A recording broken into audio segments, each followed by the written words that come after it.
As três. Inglês, português e taekwondo. Nossa! Ah, inglês eu sei que vocês falam muito bem, viu, meu filho? A gente vai na oficina de arte. Uma ensinando a outra inglês. A gente também faz curso de inglês aqui pelo hotel. Aí, hoje ele me ensinando tudo isso. Meu rosto. Como é roxo? Já chama a Leca.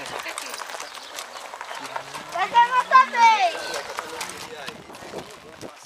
Leleca gostou?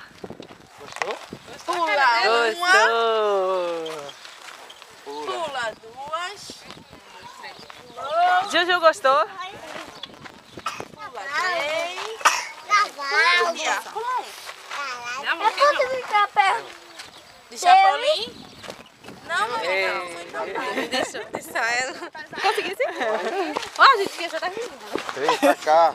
E aí, gostaram de andar Ei. de cavalo? Diz a Neide como Junta aí pra tirar uma foto. Fica aí pra bater uma foto com a mamãe. Vem, Leca. Vai, Leleca, fica ali junto de